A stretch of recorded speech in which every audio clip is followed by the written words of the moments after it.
Dengue dengue एक ऐसी viral infection disease है जो कि आज दुनिया के 100 से ज़्यादा देश डेंगू बीमारी से रिस्क को झेल रहे हैं। डेंगू को ब्रेक बोन फीवर नाम से भी जाना जाता है क्योंकि इसमें जॉइंट्स और बॉडी में पेन होता है। आज दुनिया भर में 90 से ज़्यादा 100 से ज़्यादा देशों में ये बीमारी अपना इफ़ेक्ट दिखा रही है। लगातार टेम्परेट एंड ट्रॉपिकल एंड सब ट्रॉपिकल क्लाइमेट में सबसे ज़्यादा ये डेंगू बीमारी फैलती हैं, लेकिन आज ये ऐसे देशों में भी देखी जाने लगी हैं जहाँ का तापमान सामान्य से कम है।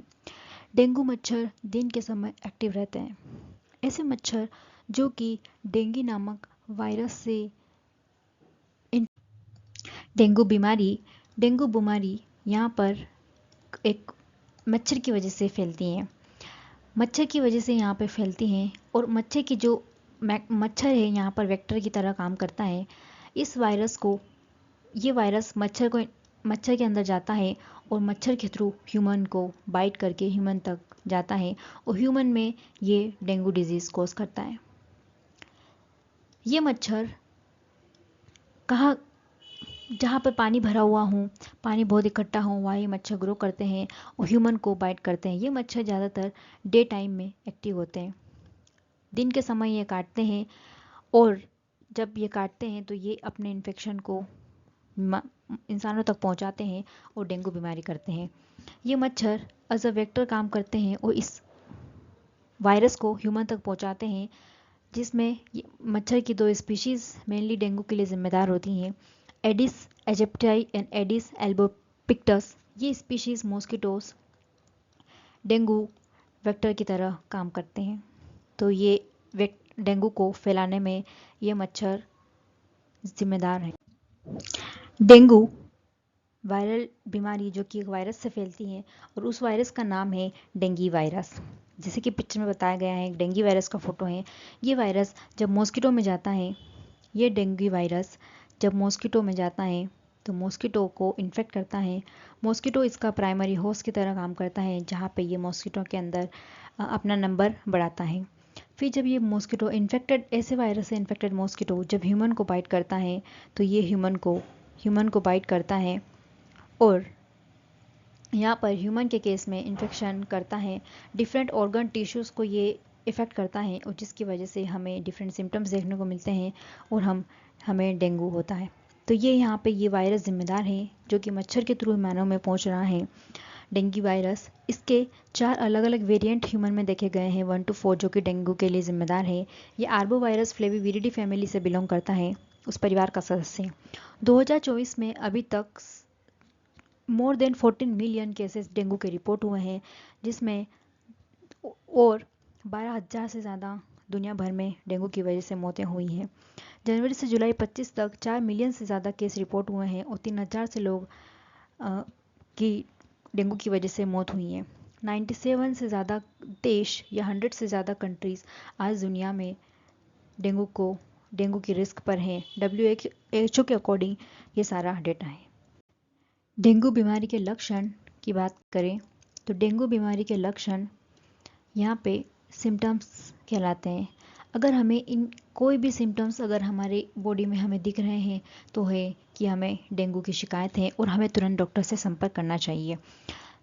बहुत ही तेज़ बुखार, 40 डिग्री सेंटीग्रेड तक बुखार आना, सिर में भयंकर दर्द होना, आंखों के पीछे दर्द होना, मसल और जॉइंट्स में पेन होना, जी मचलाना, वॉमिटिंग होना और ग्रंथियों में सूजन जैसी सिम्टम्स लक्षण यहाँ पर देखने को मिलते हैं। सीवियर डेंगू के केस में जब डेंगू बहुत ज़्यादा फैल जाता है बॉडी में तो उसमें अलग गंभीर लक्षण देखने को मिलते हैं, जिसमें एब्डोमिनल पेन ज़्यादा देखने को मिलता है, वो लगातार वॉमिटिंग होना, रैपिड ब्रीदिंग, थकान, कमज़ोरी, वॉमिटिंग में खून और स्किन ठंडी होना, पेल कलर होना, ब्लीडिंग गम्स और यहाँ पे ऐसे ही सीवियर सिम्टम्स देखने को मिलते हैं। ऐसे अगर लक्षण आपको दिख रहे हैं तो तुरंत आपको डेंगू का टेस्ट करवाना चाहिए और डॉक्टर से संपर्क करना चाहिए। डेंगू का वायरस डेंगी वायरस एक ऐसा वायरस है जो मच्छर को इन्फेक्ट करता है। मच्छर इसका होस्ट है मच्छर एज अ होस्ट काम करता है। ये डेंगू वायरस मच्छर के सलाइवरी ग्लैंड में अपनी संख्या को बढ़ाता है और मच्छर के गट में उस सलाइवरी ग्लैंड में ये इन्फेक्ट करता है। मच्छर के सलाइवरी ग्लैंड में अपना नंबर बढ़ाते हुए ये जो है वायरस ये ह्यूमन स्किन को पेनिट्रेट करते हुए ह्यूमन के डिफरेंट टिश्यूज़ में जाता है और डिफरेंट टिश्यूज़ में ये यहाँ पर क्या करता है, इन्फेक्शन कॉज करता है, जिसकी वजह से हमें डिफरेंट सिम्टम्स देखने को मिलते हैं, डिजीज़ के सिम्टम्स देखने को मिलते हैं और ये हमें यहाँ पे डिजीज़ कॉज कर देता है। इसीलिए डेंगू को वायरल डिजीज़ कहा गया है, क्योंकि वायरल इन्फेक्शन है ये viral infection is through mosquito human पर ट्रांसमिट होता है, through mosquito transmit to the human. मच्छर के द्वारा ये वायरस ह्यूमन को इन्फेक्ट करता है। तो यहाँ पर मच्छर के द्वारा ये फैलने वाला वायरल डिजीज़ डेंगू है, जो कि माइल्ड सिम्टम से इसके डेंगू के जो हैं वो एसिम्टोमेटिक भी हो सकता है, जिसमें हमें बहुत ही माइल्ड सिम्टम देखने को मिले। यहाँ पे मीडिएट एंड सीवियर के केस में यहाँ पर इंसान की डेथ तक हो सकती है। तो डेंगू जो सिम्टोमेटिक एंड एसिम्टोमेटिक दोनों ही केसेस में डेंगू के सिम्टम्स देखने को मिल जाते हैं। डायग्नोस्टिक एंड ट्रीटमेंट में बात करें तो अभी तक 3 टेस्ट से डेंगू के पॉजिटिविटी या नेगेटिविटी का पता लगाया जा सकता है। NATs nucleic acid amplification test, ELISA and RETS ये टेस्ट है जो डायग्नोस्टिकली हेल्प करेंगे डेंगू के कंफर्मेशन के लिए। डेंगू का मच्छर कैसे फैलता है? डेंगू का मच्छर, इसके अंदर डेंगू वायरस है। ये वायरस मच्छर के थ्रू इंसान के शरीर में जाता है। इंसान के शरीर में जब ये वायरस जाता है मच्छर के थ्रू, ये ह्यूमन बॉडी में पहुंचता है और यहाँ पर डेंगू कॉज करता है। जब इस इन्फेक्टेड ह्यूमन से जब यहाँ पे अनादर मॉस्किटो इसे बाइट करेगा, अनादर मॉस्किटो यहाँ बाइट करेगा, तो ये डेंगू का वायरस उस हेल्दी मॉस्किटो में चला जाएगा और फिर से ये मॉस्किटो डेंगू वायरस से इन्फेक्टेड है और लगातार ये चक्कर चलता रहेगा। तो ह्यूमन ये जो है यहाँ पर एज अ वेक्टर काम करता है, जो डेंगू को हमारे अंदर छोड़ रहा है, फिर वहाँ से लेता है और लगातार ये चक्र हमारे अंदर चलता रहता है।